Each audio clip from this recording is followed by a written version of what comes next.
Hello all of you, welcome back to my channel. मैं आज आप लोगों के लिए लेकर आ चुकी हूँ एक कलेक्टिव रीडिंग जिसका टॉपिक रहने वाला है new moon effect on your love life and your career also.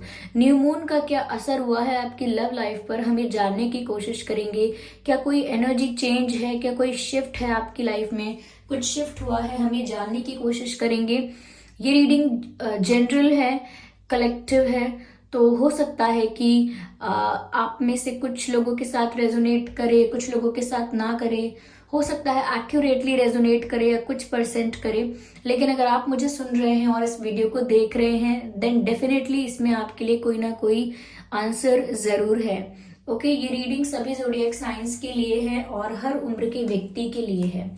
अगर आप ड्रीम टैरो चैनल पर पहली बार आए हैं और आपने अब तक सब्सक्राइब नहीं किया तो मैं आपसे रिक्वेस्ट करना चाहूंगी, सब्सक्राइब जरूर करें और बेल आइकन को प्रेस करना ना भूलें ताकि जब भी मैं कोई वीडियो लेकर आऊं सबसे पहले वो आप तक पहुंच सके।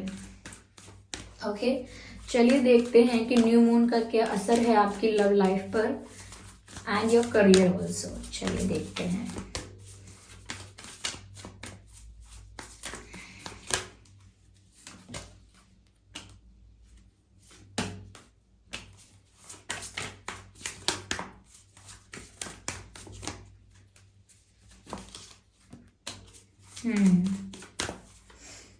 ओके ओके व्यूअर्स, तो यहाँ पर न्यू मून का क्या इफेक्ट हुआ है आपकी लव लाइफ पर, हम पहले ये जानने की कोशिश करते हैं और आपके करियर के लिए भी मैसेजेस लेंगे। पहली चीज मुझे यहाँ पर ये लग रही है व्यूअर्स, चाहे आपकी लव लाइफ के लिए हो या आपके करियर के लिए हो, पहला चेंज मुझे ये नजर आ रहा है कि कहीं ना कहीं कुछ ऐसा जो आपको बहुत परमानेंट लग रहा था और ये कुछ प्रॉब्लम थी। ओके, कोई इशू ऐसा था लाइफ में या कोई रुकावट ऐसी थी। ये लव लाइफ को लेकर भी रुकावटें हो सकती हैं, आपके करियर को लेकर भी, आपके करियर के ग्रोथ को लेकर भी रुकावटें हो सकती हैं। ओके, आपके और आपके पार्टनर के बीच में कुछ डिफरेंसेस, चैलेंजेस या कुछ इश्यूज हो सकते हैं, कुछ प्रॉब्लम्स हो सकती हैं। तो मुझे लगता है इस तरह के सर्कमस्टांसेस या सिचुएशन क्रिएट हो गई थी कि आपको लगने लगा है जैसे कि ये तो कभी बदलेगी नहीं चीज। जैसे आपके पर्सन अगर आपको इग्नोर कर रहे हैं या बात नहीं कर रहे हैं या कोई और भी अगर इशू हुआ है, कम्युनिकेशन गैप है या मिसअंडरस्टैंडिंग है, ये सेपरेशन हुआ है, कुछ समय से सिचुएशन खराब हुई है, तो मुझे लगता है कि आपको ऐसा लगने लगा है कि ये कभी ठीक नहीं हो पाएगी ये चीज, ये प्रॉब्लम ऐसी है, ये इशू ऐसा है कि ये कभी रिजॉल्व नहीं हो पाएगा, ये कभी ठीक नहीं हो पाएगा। ओके, या फिर आपके करियर को लेकर जो भी चैलेंजेस या ऑब्स्टेकल्स या प्रॉब्लम्स आ रही हैं वहां पर भी आपको ऐसा लगने लगा है कि यहाँ पर अब कोई इम्प्रूवमेंट नहीं है, यहाँ पर अब आगे कोई स्कोप नहीं है, आगे कोई ग्रोथ नहीं है। मुझे नहीं लगता कि इसमें कुछ होने वाला है या ये चीज कभी पूरी हो पाएगी। मैं यूं ही टाइम वेस्ट कर रहा हूँ या वेस्ट कर रही हूँ, मुझे नहीं लगता कि मुझे कुछ प्राप्त होगा। तो दोनों ही तरफ मुझे लगता है कि आप कहीं पर होप लूज कर रहे हैं। ओके, होप लूज कर रहे हैं और साथ ही साथ आपको लगता है कि अब ये परिस्थिति ऐसी ही रहेगी, ऐसे ही रहेगी ये परिस्थिति और इसमें कोई बदलाव नहीं आने वाला। तो नेगेटिव तो हो ही रहे हैं, अब क्या कर सकते हैं, अगर टेंशन ज्यादा होता है तो नेगेटिव थॉट्स आ जाते हैं, ये भी नॉर्मल है।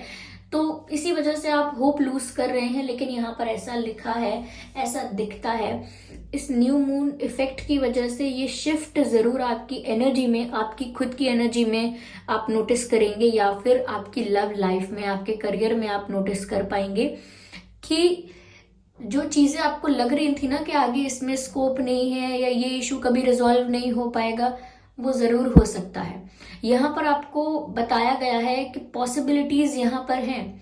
जिन चीजों को लेकर आप होप लूज कर रहे थे, जिन चीजों को लेकर आप श्योर हो चुके थे बिल्कुल कि इसमें अब कुछ नहीं हो सकता, वहां पर अभी भी बहुत होप बाकी है, बहुत पॉसिबिलिटी है, बहुत स्कोप है आगे।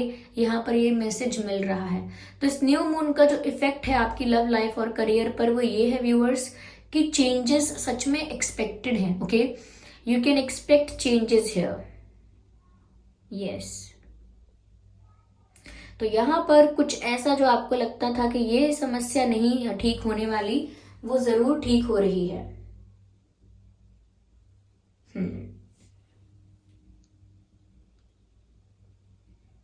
यस, मुझे यहाँ पर ऐसा लग रहा है व्यूअर्स कि आप अगर अब तक एक्सपेक्ट नहीं कर रहे थे कोई चेंज और सोच रहे थे कि अब इसमें कोई स्कोप या पॉसिबिलिटी नहीं है, तो अब आप एक्सपेक्ट करना स्टार्ट कर सकते हैं। Now you can expect the changes in your love life and career, जहां पर आपको लग रहा था कि कुछ नहीं हो पाएगा।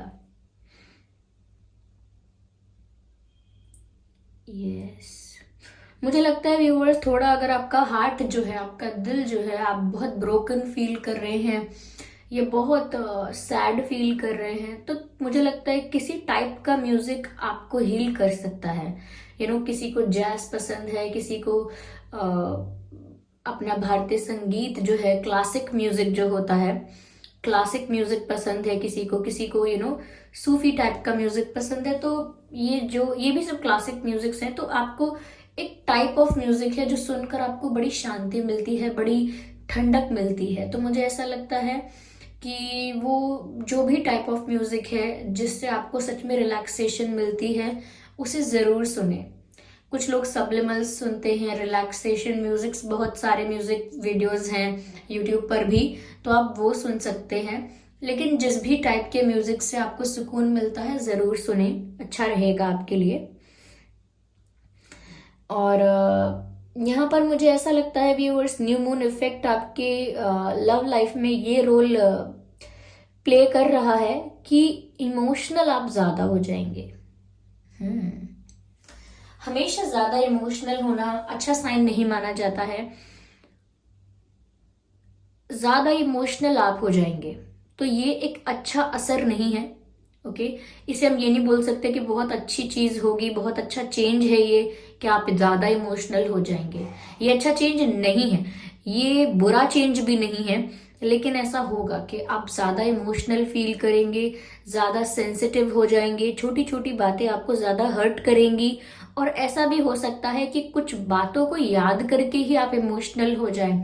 कुछ लोग अपने पास्ट रिलेशनशिप्स को याद करके, वो मेमोरीज को रिक्रिएट करके, फ्लैशबैक में बार बार जाके इमोशनल बहुत हो सकते हैं। कुछ लोग अपने बचपन को याद करके बहुत इमोशनल हो सकते हैं कि मैं बचपन में कितना चिंता मुक्त था, या मैं कितना चिंता मुक्त थी, कितना खुश था, कितनी खुश थी। या हो सकता है किसी घर में अगर कोई कुछ ऐसा हो गया तो आप बहुत मिस करते हैं कि मैं अपने दादाजी को, दादी जी को, या अगर किसी के माता पिता गुजर गए हैं तो उन्हें याद करके रोने लगे, या उन्हें याद करके बहुत इमोशनल हो जाएं। ऐसा हो सकता है घर में कोई पुराने फोटोग्राफ्स, पुराने पिक्चर्स, कि कोई ओल्ड चैट्स, पुरानी चैट्स, पुराने मैसेजेस, कुछ ऐसा लग रहा है मुझे दैट आप you are digging into the past stuff. ऐसा लगता है पुरानी चीजों में, पास्ट की चीजों में आप बार बार झांक रहे हैं, चाहे वो पुराने फोटोग्राफ्स हों आपके बचपन के, या आपके कुछ ऐसी मेमोरीज हैं उनको देख रहे हैं, पुराने चैट्स देख रहे हैं। पर मुझे लगता है कि छोटी छोटी बातों पर और बहुत सारी बातें आपको ऐसी याद आ सकती हैं जो कि अब तक याद नहीं आ रही थी, लेकिन अचानक अचानक सब याद आना शुरू हो जाएगा और आप हर बात पर बहुत इमोशनल हो जाएंगे। हो सकता है ये हुआ भी है, होने लगा है। ऐसा लगता है कि आप ज्यादा इमोशनल हो रहे हैं। इस बात का आपको भी एहसास हो जाएगा कि आप अब ज्यादा इमोशनल हो गए हैं, ज्यादा आप याद करते हैं, आपको बचपन ज्यादा याद आता है, या आपको कुछ पुराने रिलेशनशिप्स याद आते हैं, ऐसा कुछ हो सकता है। ओके,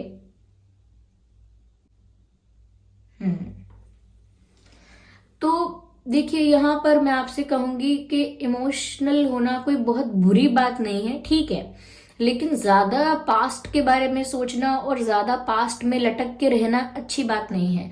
क्योंकि जितना जितना आप पास्ट में खोए रहेंगे, पास्ट में डूबे रहेंगे, पास्ट मेमोरीज के साथ अपने आप को स्टक करके रखेंगे, तो आप फ्यूचर में जो पॉसिबिलिटीज हैं या जो आगे बढ़ने की जो बात है, कहीं ना कहीं वो पीछे रह जाती है। लाइक आपको आगे के बारे में सोचना चाहिए, आगे बढ़ना चाहिए, आगे बढ़ने के बारे में सोचना चाहिए। पीछे मुड़ मुड़ कर देखना हमेशा अच्छी बात नहीं होती है कि हर दिन उदास है, हर दिन पास्ट के बारे में ही सोच रहे हैं, क्योंकि ऐसा करने से आपका प्रेजेंट तो खराब हो ही रहा है और इसकी वजह से फ्यूचर भी खराब हो सकता है।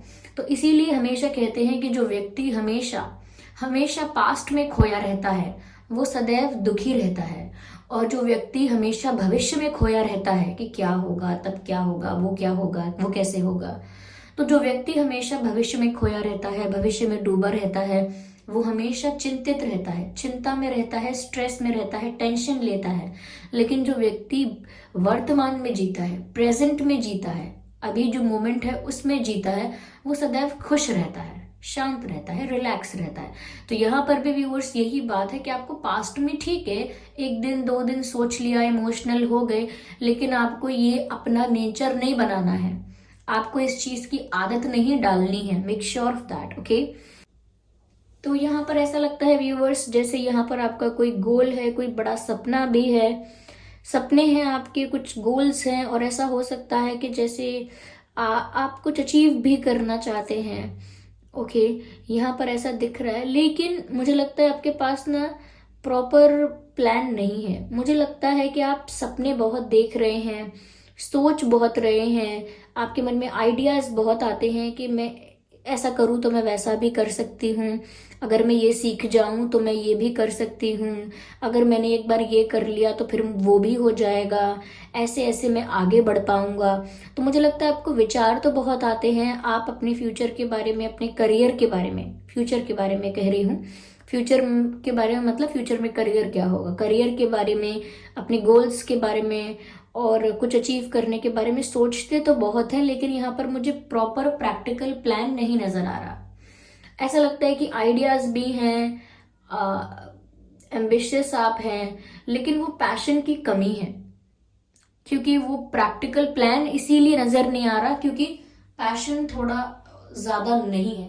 पैशन भी चाहिए, डिटर्मिनेशन चाहिए, डिवोशन चाहिए, डेडिकेशन चाहिए।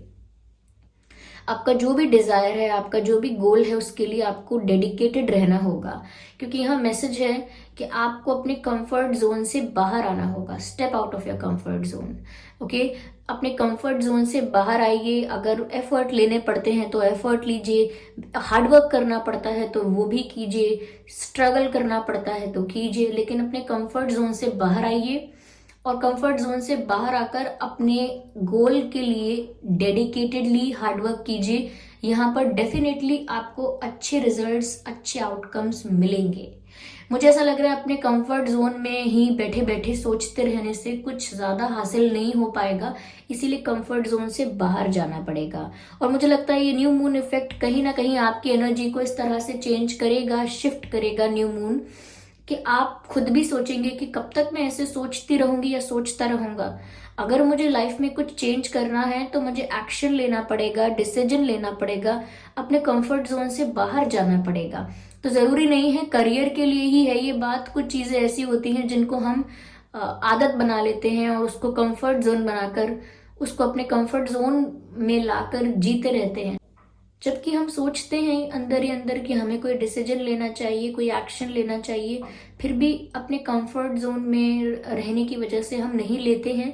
एक लेथार्जिक और लेजी और बहुत ही बोरिंग और बहुत कि बहुत सारा काम पेंडिंग तो है, हमें पता है कि हमें बहुत सारी चीज़ें निपटानी हैं, बहुत सारे काम पूरे करने हैं, लेकिन एक लेजीनेस, एक एग्जॉस्टेड एनर्जी फील होना कि मैं एग्जॉस्टेड फील कर रहा हूँ, मैं लेजी फील कर रहा हूँ, I am not interested enough, okay interested feel नहीं करना और मोटिवेटेड फील नहीं करना। You do not feel enough motivated कि आप अपने कंफर्ट जोन से बाहर आएं और कुछ करें, इनफ मोटिवेशन नहीं है, एग्जॉस्ट और टायर्ड या फिर बहुत लेजी फील कर रहे हैं। तो ये लाइफस्टाइल या आप जिस तरह से अपनी लाइफ को कंडक्ट कर रहे हैं वो पैटर्न कहीं ना कहीं थोड़ा सा कंफर्टिंग है, थोड़ा लेजी है, थोड़ा आपको बाहर आना होगा इस जोन से, ओके।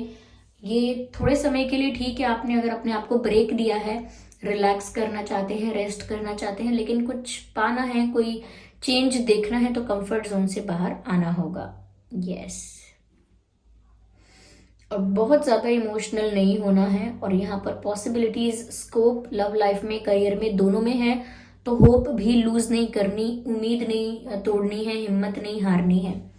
चलिए यहाँ पर मैं देखती हूँ डिवाइन आपको क्या गाइड कर रहे हैं, ईश्वर आपको क्या गाइड कर रहे हैं यूनिवर्स आपको क्या गाइड कर रहे हैं, हम देखते हैं।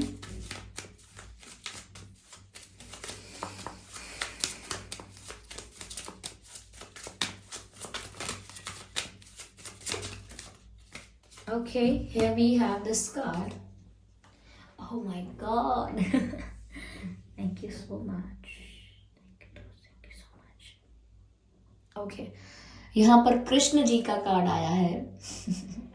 आई थिंक यू आर ब्लेस्ड। आप बहुत ब्लेस्ड हैं व्यूअर्स कि आपको स्वयं भगवान कृष्ण संदेश दे रहे हैं। ओके, तो भगवान कृष्ण आपको गाइड कर रहे हैं, संदेश दे रहे हैं, आप बहुत ब्लेस्ड हैं। ओके, और यहाँ पर मैंने आपसे कहा भी था कि डिवोशन की और डेडिकेशन की ज़रूरत है। और यहाँ पर आप मैसेज देख सकते हैं, जहाँ पर कृष्ण लिखा हुआ है उसी के नीचे लिखा हुआ है डिवोशन। ओके, यानी कि व्यूअर्स, मुझे पहली चीज़ तो ये दिख रही है कि डिवोटेड रहना है आपको उस चीज़ के लिए जो आप चाहते हो। और दूसरा, हम यहाँ पर मैसेज देखते हैं कि भगवान कृष्ण आपको क्या संदेश दे रहे हैं यहाँ पे। Trust your spiritual guidance, your commitment has been recognised, और you are loved unconditionally. Viewers, सबसे जो मैसेज आखिरी में है वो सबसे पहले सुन लीजिए आप। You are loved unconditionally. यहाँ पर जो भगवान कृष्ण है, ओके, वो आपको अनकंडीशनली ब्लेस कर रहे हैं, अनकंडीशनली आपको अपना लव शावर कर रहे हैं, आपके ऊपर अपना प्यार आपको भेज रहे हैं। ओके, तो यहाँ पर उनका प्यार आपके लिए है, आपका उनका प्रोटेक्शन, सुप्रीम प्रोटेक्शन आपके लिए है, और वो आपको अनकंडीशनली प्यार कर रहे हैं। तो यहाँ मैसेज है, you are loved unconditionally because your commitment has been recognised. यानी कि जो आपकी कमिटमेंट है, या जो आप जिस चीज़ के लिए डेडिकेटेड हो बहुत ज़्यादा, जिस चीज़ के लिए बहुत पैशनेट हो, और आपको कठिन परिस्थितियों का सामना करना पड़ा, फिर भी आप डेडिकेटेड रहे, डिवोटेड रहे, कहीं ना कहीं आपने ईश्वर पर विश्वास करना नहीं छोड़ा।